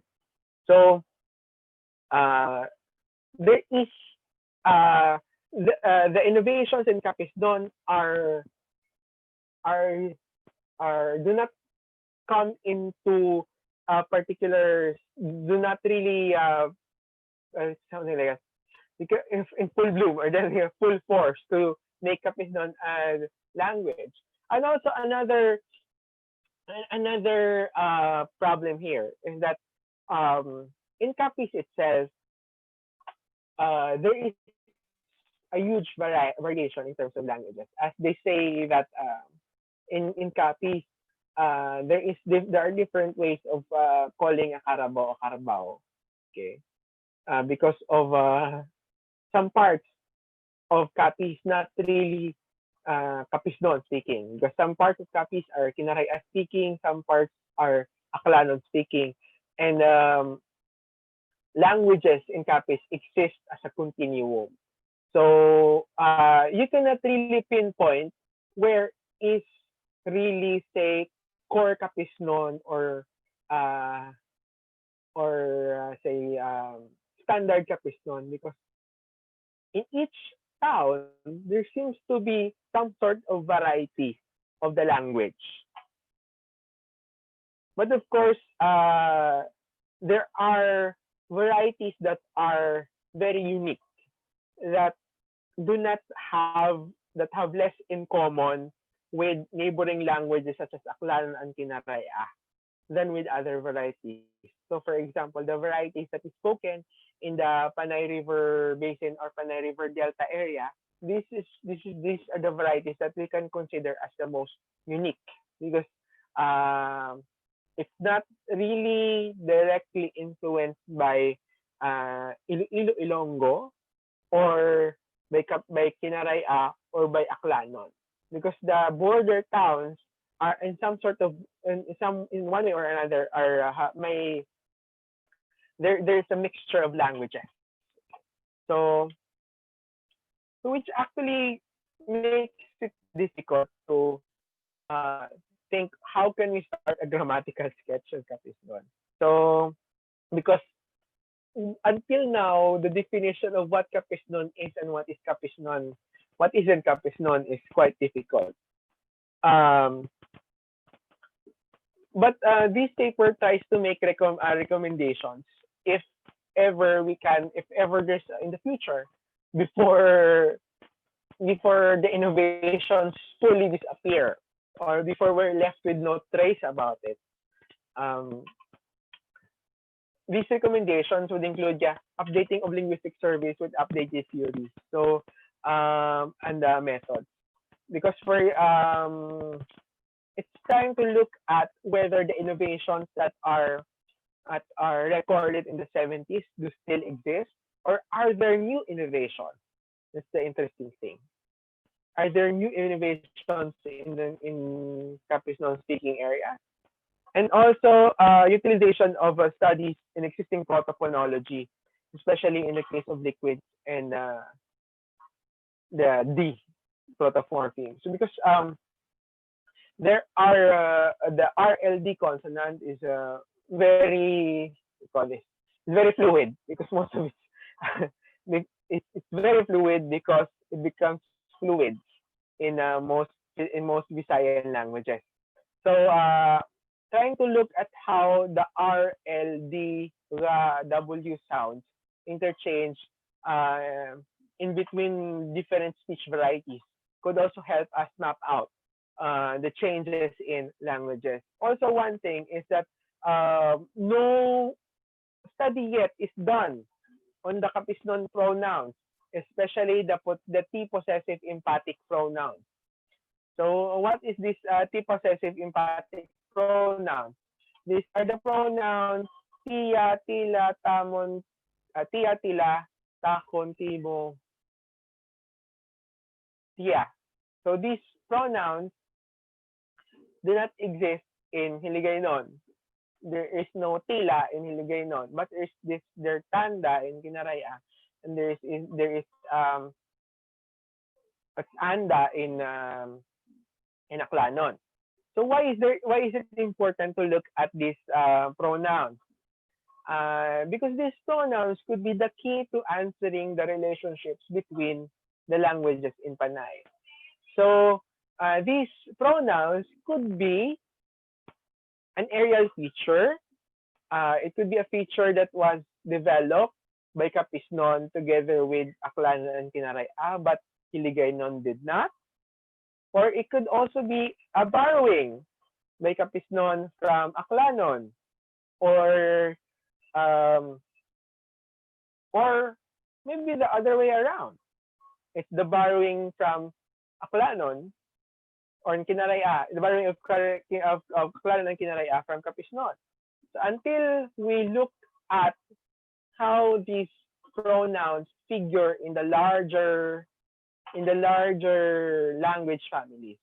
Say, for example, does this have an equivalent in other West Visayan languages where Karaya and Aklanon belongs? Or does this have an equivalent in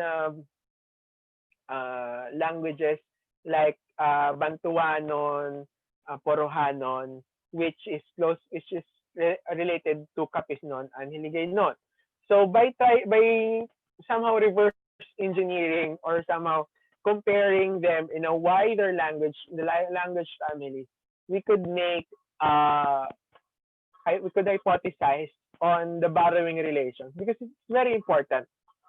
Okay, it's very important to look at the borrowing relations because preliminarily, one of the things that I saw here was that Hiligaynon and Capiznon aren't really much different. Capiznon and Ilonggo aren't much really that different, but they have distinct qualities that make them separate.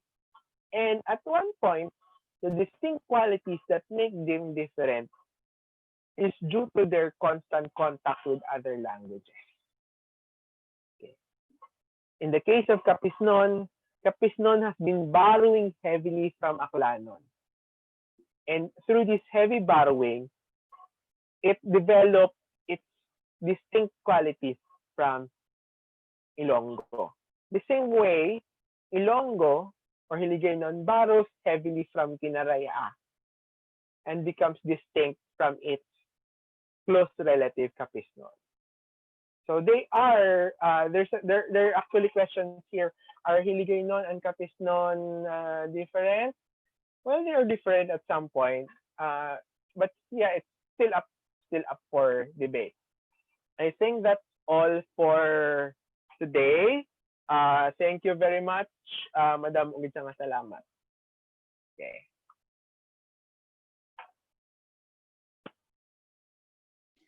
Hint? Thank you. So, yes, sir. I'm here. Yeah. So, thank you so much, Sir Ruchi. Yeah. It's a very insightful talk.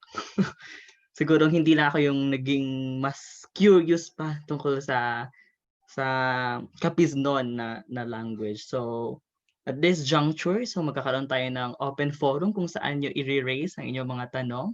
So, may mga tanong tayo sa YouTube at saka dito sa chat box sa Zoom. So, we will give the floor to Jarl as our facilitator sa open forum na to. So, hi Jarl! Hi, Jarl! Hello! Okay. Magandang hapon sa lahat. Narinig ba ako? Yes, Jarl. Okay. So maraming salamat, Professor Prototanon, sa iyong informative at maalam na presentasyon. So ngayon naman, tayo dadako sa ating open forum. At sa mga nais magbigay ng kanilang katanungan, maaari ninyong ilapag ang inyong mga katanungan sa ating chat box sa Zoom at comment section sa ating YouTube Live. Kung nais nyong personal na itanong ang inyong katanungan kay Sir Prototanon, maaari ninyong ipindutin ang raise hand na function sa Zoom. So maaari sa pagtatanong, maaaring pakilala muna ang sarili at bago itanong ang inyong nais palaliman sa ating topiko ngayong hapon. So meron na tayong mga katanungan sa ating chat box. Una, mula kay Rodel Calves. Ang tanong ay, ang Hiligaynon po ba ay parang umbrella language including that of Negros Occidental, Iloilo, Antique, Aklan, and Capiz, or would even include other Visayan languages? Okay. Yeah. Well, Hiligaynon it's really an umbrella term. But now the usage of Hiligaynon as an umbrella term has become more and more limited. So it used to refer to languages all over Panay, but because of the development in the past decades, there would be a strong na parang hindi, ang Aklanon is not Hiligaynon. Pinaraya is not Hiligaynon. So now what is left under this umbrella is Capiznon. Okay. So the same thing like all in some older documents, Filipinos, like for example, Spanish chroniclers would call all Filipinos as Malay.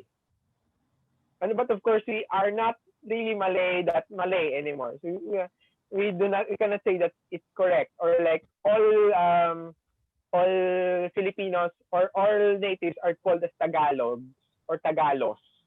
Okay. So parang there are umbrella terms that are being used, and one of these umbrella terms ay hiligaynon. But why does it persist? Okay, why does the hiligaynon term persist?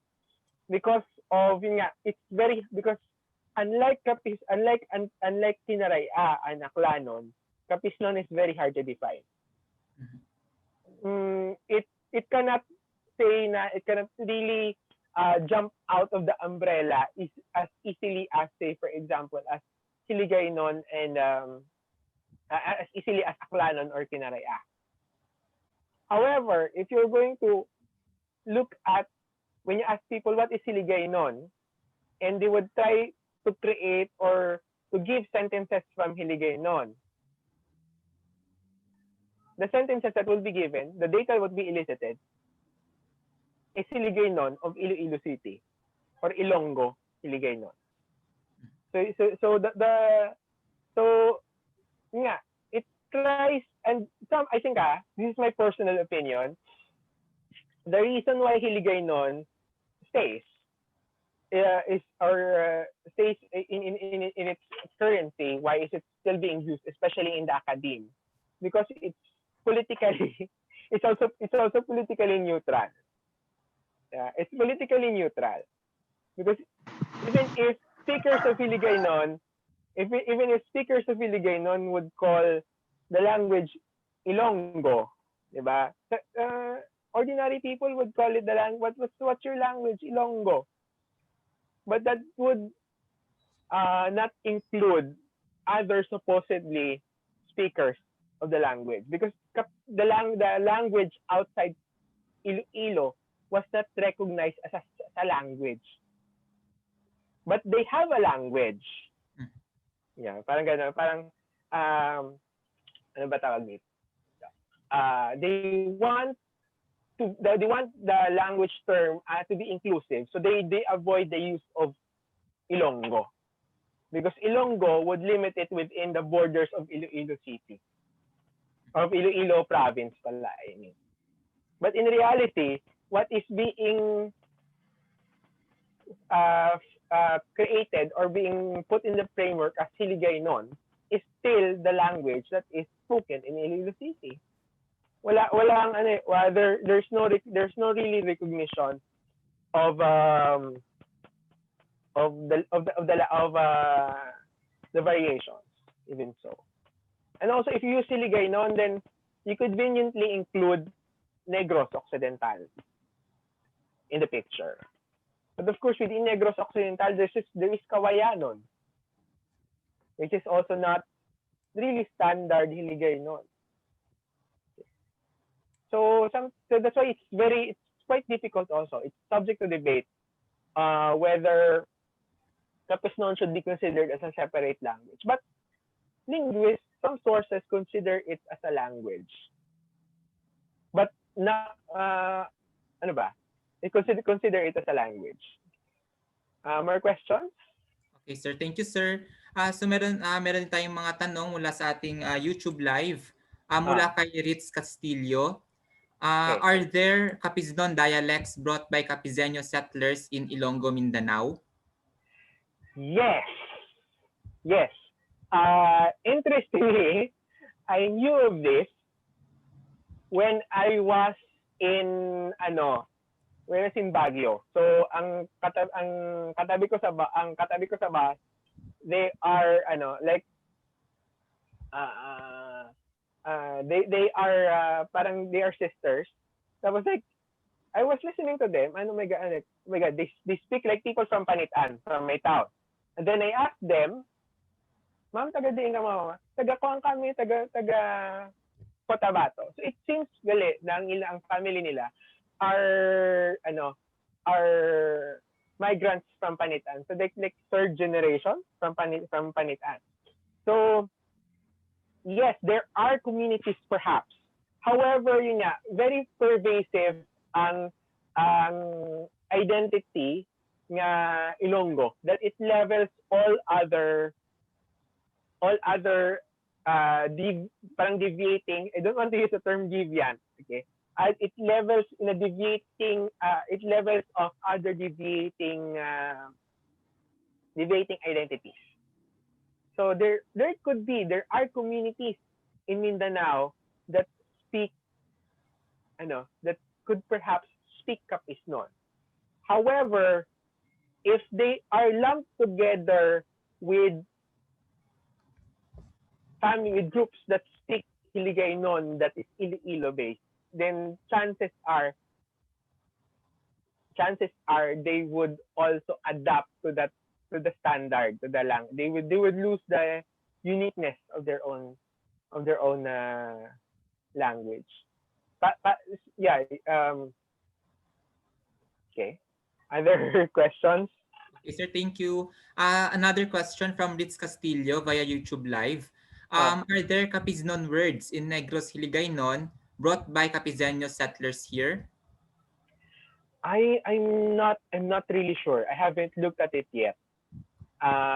Because the case of Negros kasi, Negros, no? Negros, right? Yes, sir. Yes, sir. Okay. So Negros, most of the populated Negros are actually from southern Iloilo. So the first generations could have been Karaya speaking. So it's more of Karaya ang the populated Negros Negros Occidental and even parts of Negros Oriental, not really Capiz ang nagpopulate sa Negros area. Okay. Next. So sa mga nais na magtanong, maaari kayong magtanong sa ating via our chat box and pati na rin sa ating YouTube comment section. Or kung gusto ninyo na kayo personal ang tanong kay sir, maaari ninyong ipindutin ang raise hand button o di kaya ay mag-unmute kayo para magtanong ng personal. Okay, any questions? So yeah, it's very language studies is very very tawag dito. May mga parts talaga na mahirap i-settle once and for all, and especially that people are very passionate, have strong feelings towards languages. Okay. Because language is identity, but it's quite it's quite intriguing lang. Why is there there seems to be no attempt coming from Capiznon speakers to diverge or to assert their linguistic identity from the general Hiligaynon identity or the general Ilonggo identity or the general Bisaya identity. Well, perhaps siguro reasons of yung na-mention ko na nga na when Capiznons move into Iloilo, there are sometimes like deliberate personal attempts to hide their own vocabulary, to change their own vocabulary, to change their own accent, to ensure that they are not discovered as Capiznon. Mhm. So I think I don't know. Probably it's economic, it's political, or what? Okay. Okay, sir, So may question may question ulit tayo mula kay Rodel Calves. yes. Pwede po kaya makita o ma-share ang references ng inyong study? Can I do you have an email? Can I send you the email? Because sa last part, sa references, I have not added some parts of it. Medyo yung naubusan na ako ng oras sa pagpablagay sa bibliography, but I used very little materials because nga sobrang konti talaga ng sources for Capiznon. Usually it only lumps together Capiznon with Hiligaynon. So I have to sieve through yung and I don't know if it qualifies as bias. It qualifies as bias on my part, where the basis of my basis of what is Capiznon and what is Capiznon is based on my knowledge of the language. Yun lang. Maybe it's biased. Pero like, because there are no other resources or references for it. Yeah, because much of it is unwritten. So that's why when I was in yung nakita ko yung dalawang thesis, when I saw those two theses sa sa College of Edoc, like, oh my God, this is really it. So I was not hindi lang pala I'm not just mishearing my grandparents speak. It's actually recorded. It's actually recorded na merong ganun talagang innovation. And and most of the speakers that attested this innovation are 65 years old na sila noong 1970. So they could have died already. And with them, this innovation, this peculiar phonological, peculiar sound innovation could have died or have been dying with them. Although I can hear pa naman, I hear a few words pa naman na in which these innovations are being used. Okay, sir, ang sa YouTube live meron tayong comment mula kay Francis Ed Villanueva. Ang sabi niya ay comment lang on the aspect of Capiznon and or Ilonggo settlements in Mindanao. If they are further from the urban center, mas evident ang influence ng isang native tongue nila. Yeah. Thank you, Ed. Yeah. Yeah, pero I haven't gone around Mindanao really to look at the communities. Pero yeah, I heard it once. Yung sa Baguio ako, yung katabi ko sa bus. There was say ano nga yung word na ginamit ni ate. Something like parang napilaw na tsako, parang sabi niya sa sister niya napilaw na tsako, naantok na ako, ganun.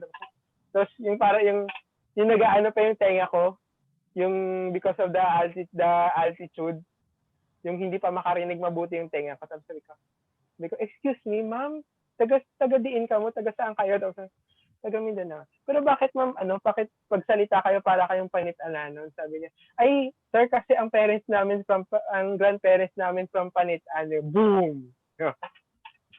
Mga ganun. So we can hear, Capiznons could identify Capiznon speakers. Kaya tawag nga namin dyan parang shibboleth. Parang ganun. Okay, sir. Thank you. Another comment ulit mula sa YouTube live. Comment on the slide, hiligin niya equals Capiznon. Wow, I also heard the phrase Niyan Sara or Nansara in Porohanon, Camotes Island sa Cebu. Yeah, it's being used. Yun nga eh. Because Niyan Sara and Niyan. In Capiznon, actually, the word Niyan is still used. Or Yan for later. And it's being shorted into Yanda. Okay. So because Capiznon is also a peripheral language, but ito yung interesting, ito yung na-miss ni Zork kasi hindi yun nilagay. Wala doon sa data niya. So that could have perhaps created another angle on the relationship of Capiznon with other languages in the Visayan dialects or the Visayan languages. If na yun ni Zork. So baka iba pa or whatever. I'm not really sure. I haven't looked at the statistics yet. Pero yun yung nakita ko doon. Okay. Okay, sir. Yes? Yes, sir. Meron pa mga tanong sa ating mga viewers sa YouTube at pati na rin sa mga participants natin sa Zoom ay maaari ninyong mag-ask na kayo ngayon. Yeah. Hi, sir. May tanong ka, Nong? Sir, may tanong ako, sir. Narinig po ba ako, sir? Yes. Sino to? Nong Hints po, BA Okay, History 3. Okay. Ano hint? Sir, okay, sir, may tanong lang ako, sir. If, just like, di ba, sa mga other languages, may mga threats din sa other languages. So, sa Capiznon ba, sir, meron din? Or if, kung meron, ano yung mga ways para ma-prevent yung mga yung set na yun, sir. Especially we have Center for West Visayan Studies dyan sa Iloilo. Well, I don't call it as a threat kasi sobrang negative naman ng threat. So, sige, sir. Kasi like, for example, the choice of Capiznon speakers to sound more like Ilonggo is some sort deliberate din siya eh. So I don't see it as they are being coerced to sound like Capiznon Ilonggo or to let go of their Capiznon identity or whatever. I don't think that is the case. Kasi deliberate din means it's their personal choice din eh. But, well, as for me, I don't want to really prescribe na dapat ang Capiznon should speak like this, should use these words, shouldn't use those words, parang ganun. I don't want to prescribe. What I'm doing here, and what I hope other institutions would also do, is record. So, what I'm doing is that I'm trying to look at these studies at the literature, try to consolidate them, and then try to present them in public. And then if Capiznons would think na this is worth keeping, this is where all the L's are worth changing to W's, then it's their choice. Parang ganon. So because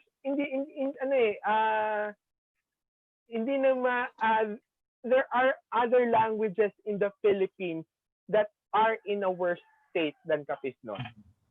I think more of na lang siguro ang dapat gawin ng institutions is to have more studies to educate the speakers and to educate the academe itself, because one of the things that diminishes this the recognition of variations in the language are institutions themselves. Okay. Sir. So you see that, yeah. Okay, sir. Thank you, sir. Yeah. Ngayon. Okay. Mga campaign po ba May nagtataguyod? Ang comment, sir, mula kay Sir Rodel Calves na dapat pag naglalagay ng language sa resume or referring to the mother tongue, Capiznon, not Ilonggo or Hiligaynon or other else. I do that. Yes, sir. Yeah. I think I do Capiznon that. has stood alone as a political, sociological language, etc. Mm-hmm. So, okay, sir. Yeah. Ito wala eh. walang campaign. Yun nga, because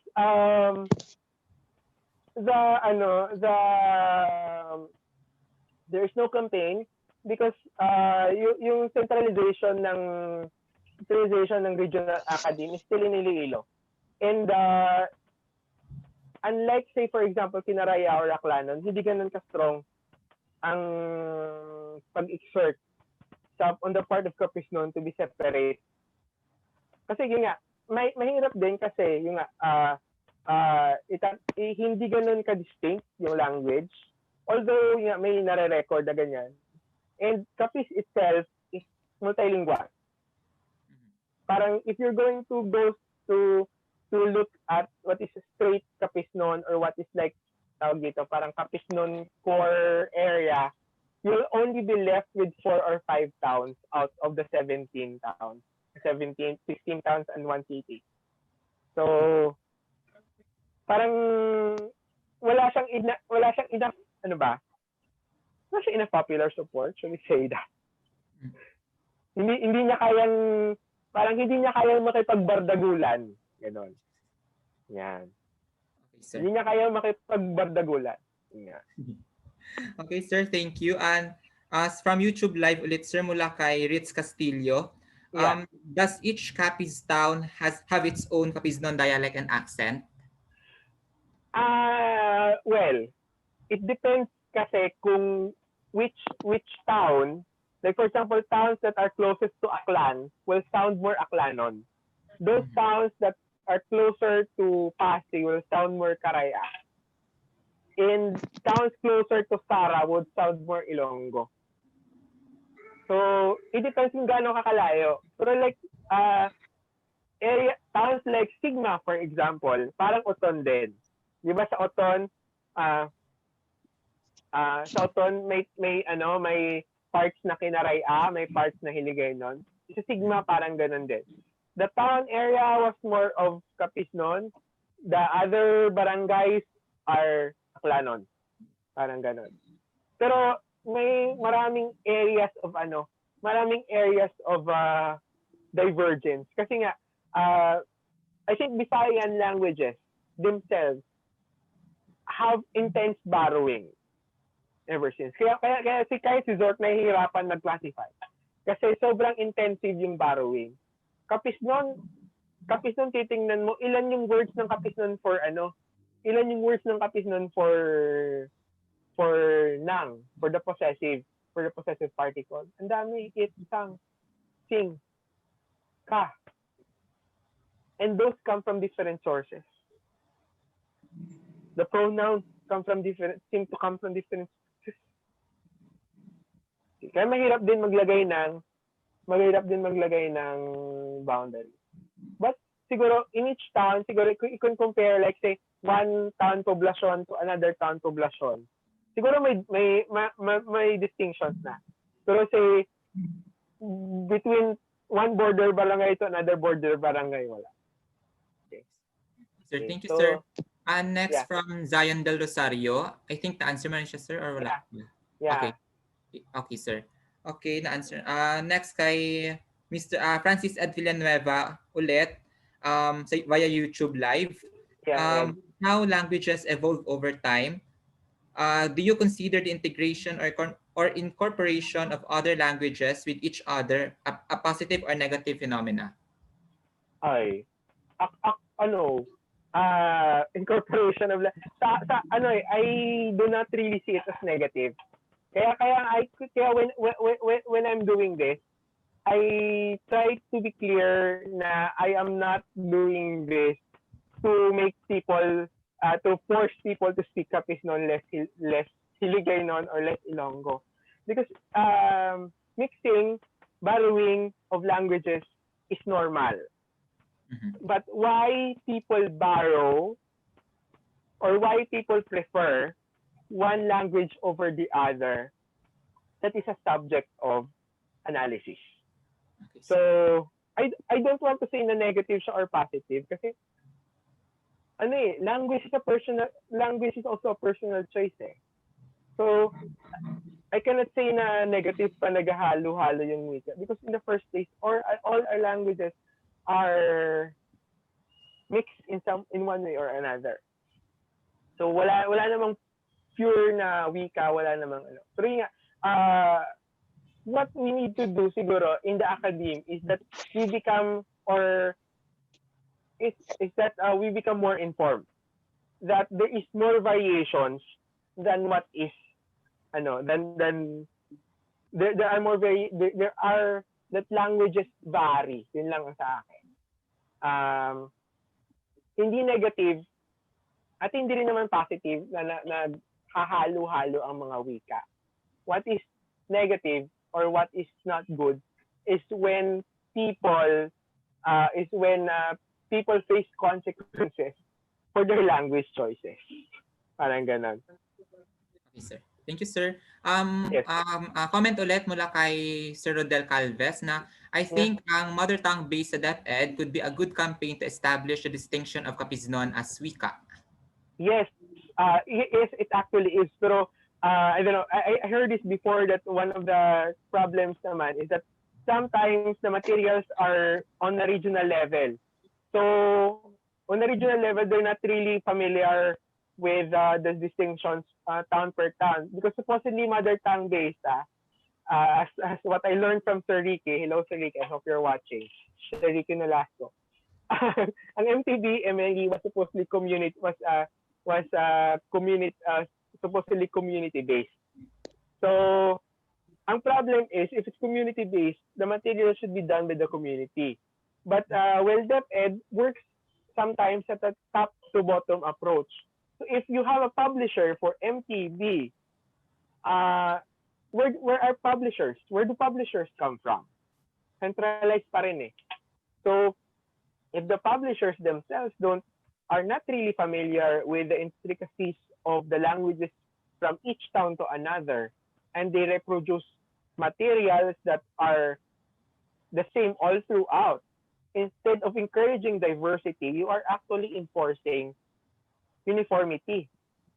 Kasi kung ano lang yung umakyat dun sa publisher at saka bumaba, saka yun lang yung ano. And sometimes, because it's in the book, they would consider it as yun yung tama. Yun yung standard.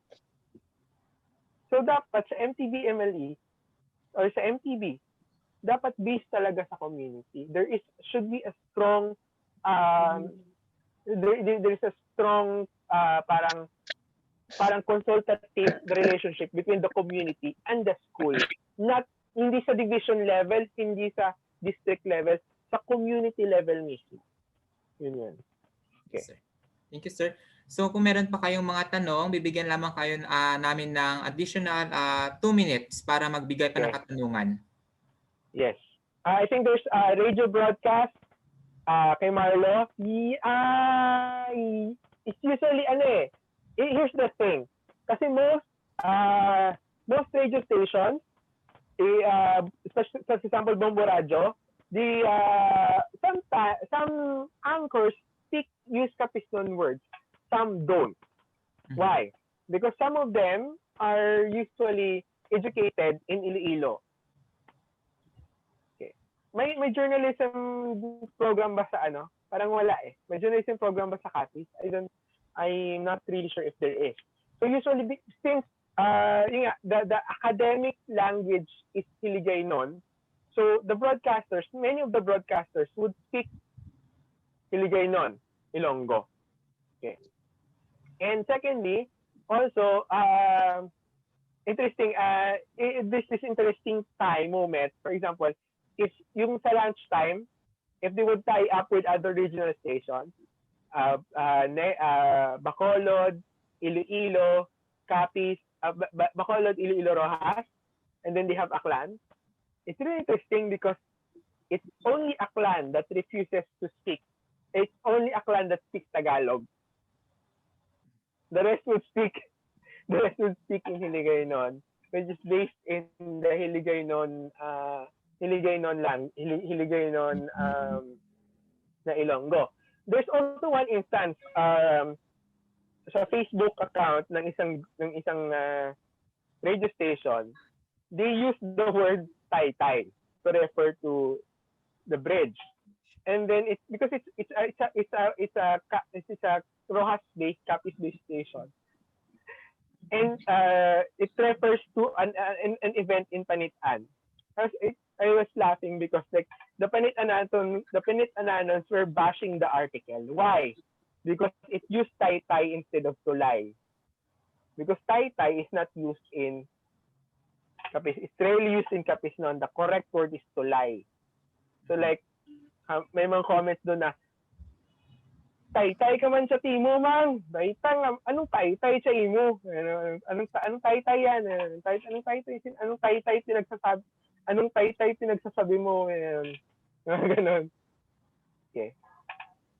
So I guess wala na tayong mga questions, and nais ko lang pasalamatan ang lahat sa nakilahok sa ating open forum at naway nasagot namin ng malaliman ang inyong mga katanungan, at ibabalik ko na ang floor kay Nong Hins. Maraming salamat ulit. Nong? So hello. So sir, thank you so much sir sa very insightful na talk. Thank you din sa lahat ng mga participants natin ngayong hapon na ito. Sana naman ay mas napalalim nyo pa yung pag-understand nyo sa language, especially sa ating mga local language. So at this juncture, so we will be giving you a certificate of participation. So we will be sending it through email na lang po later after the talk. And then is it? Yes, sir. Can you with your email, can you also include my email sa email nyo sa kanila? Sige, sir. If you want to correspond, okay. Yeah, sige, sir. Noted yan. Yes, para naman may connection. Wow. Yeah. Connection kayo sa ating speaker ngayon. And by the way pala, sir, like, na-amaze ako dun sa bagong word na nalaman ko, haraya. so, so, so baka ipapangalan ko yun sa anak ko someday, haraya. Okay. It sounds familiar din or like related sa word na ilaya, sir? Tama ba? Yeah. Haraya. From- That's actually the term used to refer to the, karaya speakers. Okay, so yun, thank you so much, guys. Thank you so much, sir. At ngayon po, is it okay to turn on your videos po? Para makaroon tayo ng Zoom fee. Kung may selfie, may bigyan groupie, salamat. may Zoom fee. Yeah. Thank you very much sa lahat ng pumunta. So ayun. So guys, please turn on your videos. Yan. Yeah. Saan yung iba? Thank you. Yan. So magano tayo mag-screenshot. So okay. Smile. Wait. So magpipicture ako sa phone at the same time screenshot, people. Okay, wait. Okay, 1, 2, 3, smile. Isa pa. 1, 2, 3, smile again. Wait, give me a second. So next. Yeah. Another posing. Wacky. Ano ba yun? Anong alam? So yun, thank you so much, guys. Thank you, everyone. Again for coming. So if you wanna know more about our organization, ang mga ganap sa UPV, you can always contact UPV Camaragtas at saka UPV Literati. May mga ano pa po kami, iba't ibang events na ihahandog sa inyo ngayong buwan ng kasaysayan at buwan ng wika. So thank you again. Have a great day and keep safe, everyone. Thank you for coming. Thank you. Salamat kayo. Thank you, sir. Thank you. So Thank you. here Thank ends you. our webinar online edition. Yay!